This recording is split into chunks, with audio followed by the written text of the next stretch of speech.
বোলপুরে তৃণমূল কার্যালয়ে জেলা কমিটির বৈঠক আয়োজিত হয়। মূলত আগামীকাল নানুরের বাসাপাড়ায় শহীদ দিবস পালন ও পরবর্তীতে মুখ্যমন্ত্রীর জেলা সফরকে ঘিরেই এদিনের এই বৈঠকে আলোচনা হয়।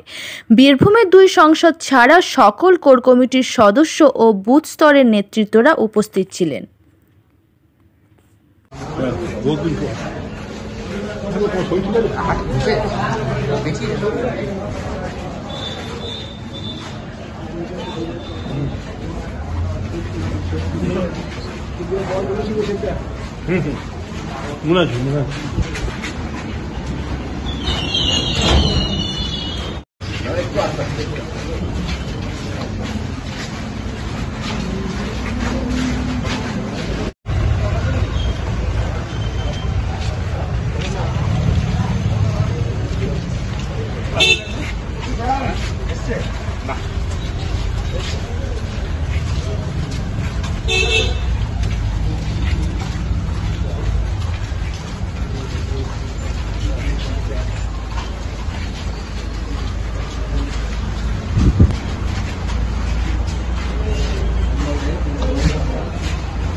আমরা দুজনই আছি, আর কেউ নাই, ওটাই বলছে।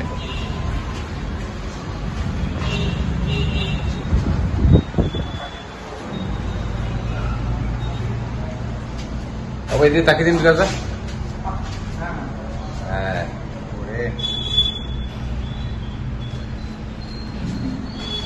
আজকে জেলা কমিটির যে বৈঠক হলো, তাতে আমাদের মুখ্যত 3টে বিষয় আলোচনা হয়েছে। এক হচ্ছে যে আপনারা সবাই জানেন যে আমাদের প্রতি বছর শহীদ দিবস বাসাপাড়ায় নানুরে হয়। নানুর ব্লক তৃণমূল কংগ্রেস এবং মুখ্যত সভাধিপতি কাজল শেখ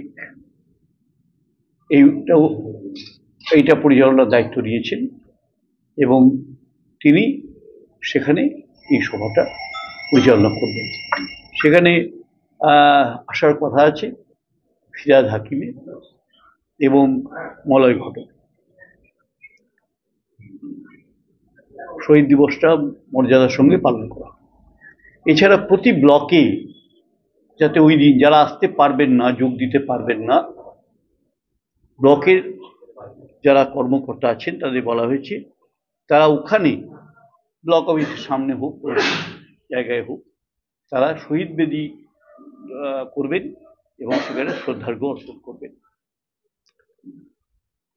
দ্বিতীয়ত হচ্ছে যেটা আমাদের মুখ্য বিষয়, সেটা হচ্ছে যে আগামী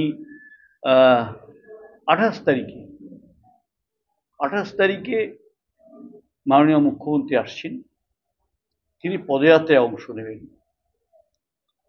আপনারা সকলেই জানেন যে 21শে জুলাই মঞ্চ থেকেই বলেছেন তিনি যে বাংলা ভাষার আন্দোলন নানুর দিবস থেকেই শুরু করতে হবে। তিনি আসছেন আগামী 28 তারিখে প্রশাসনিক বৈঠকের পরেই তিনি পদযাত্রায় অংশ নেবেন। রবীন্দ্রনাথের কর্মভূমিকে তিনি বেছে নিয়েছেন এবং যাঁর রচনাতে একদিন বাংলার মাটি বাংলার জল, বাংলার বায়ু বাংলার পূর্ণ হোক পূর্ণ হোক পূর্ণ হোক হে ভগবান, যে রবীন্দ্রনাথ লিখেছিলেন এবং যে রবীন্দ্রনাথের সঙ্গে বাঙালির ওতপ্রোত সংযোগ এবং বাংলা ভাষা নিয়ে যে আন্দোলন, সেখানে তিনি অত্যন্ত সুন্দরভাবে এই কর্মভূমিকে বেছে নিয়েছেন। রবীন্দ্রনাথের কর্মভূমি থেকেই এই আন্দোলনের সূচনা হচ্ছে এবং এটা আমরা মনে করি আমাদের গর্ব, আমাদের অহংকার যে মাননীয় মুখ্যমন্ত্রী এই আন্দোলনের সূচনা করছেন এই রবীন্দ্রনাথের কর্মভূমি থেকে। এখানে আমরা মনে করি যে এখানে তার সঙ্গে পদযাত্রায় অংশ নেওয়া এটা আমাদের গৌরবের, আমাদের অহংকারের। সুতরাং মানে লক্ষ লক্ষ মানুষ সেদিন হাজির হবেন। তারা বিভিন্ন মানে বাস, ট্রেন, ছোট গাড়ি সমস্ত কিছু ব্যবহার করে তারা আসবেন এই পদযাত্রায় অংশ নিতে। এই বিষয়টা আর একটা বিষয় আমরা সঙ্গে সঙ্গে এটা সাংগঠনিকভাবে আমরা যেটা আলোচনা করেছি সেটা হচ্ছে বিশেষ করে গুরুত্ব দেওয়ার জন্য প্রধান, উপপ্রধান, পঞ্চায়েত সমিতির সভাপতি এমনি যারা আছেন তাদেরকে, যে আপনারা জানেন যে মাননীয় মুখ্যমন্ত্রী একটা বড় কাজ করছেন, সেটা হচ্ছে যে প্রতিটা বুথে 10 লক্ষ টাকা করে আমার পাড়ার সমাধান, সেটার ব্যাপারে জোর দিয়েছেন এবং সেটা আগামী 2রা আগস্ট থেকে শুরু হবে। স্বাভাবিকভাবে এই বিষয়েও কর্মীদের সচেতন করা হচ্ছে।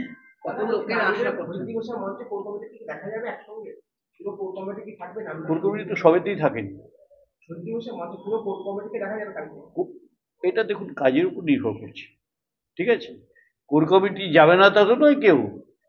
আপনারা দেখছেন তো মিটিংগুলোতেও সব কোর কমিটির সদস্য থাকছেন, অসুবিধা কি?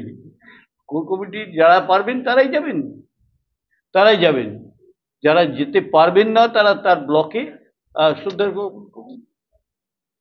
মুখ্যমন্ত্রী কোর কমিটির সাথে আলাদা করে কি বসতে এটা আমাদের কাছে কোনো সংবাদ নেই, এটা আপনারা বলতে পারেন, আমাদের কাছে কোনো সংবাদ নেই। আপনারা কি আলাদা করে কিছু বলবেন মুখ্যমন্ত্রীকে এই শুধুমাত্র সফরের রিগার্ডিং ছাড়া? না, আমাদের সে ধরনের কোনো আলোচনা হয়নি। কত লোকের সমাগম হবে সেদিন? লক্ষ লক্ষ ভাই, এটা হাতে গুনে বলা যাবে না। লক্ষ লক্ষ, সব রেকর্ডকে ছাপিয়ে যায় যেমন সেই রকম। আমরা প্রশাসনিক বৈঠকের পরেই মমতা বন্দ্যোপাধ্যায় মাননীয় মুখ্যমন্ত্রী, জননেত্রী, তিনি পদযাত্রা শুরু করবেন।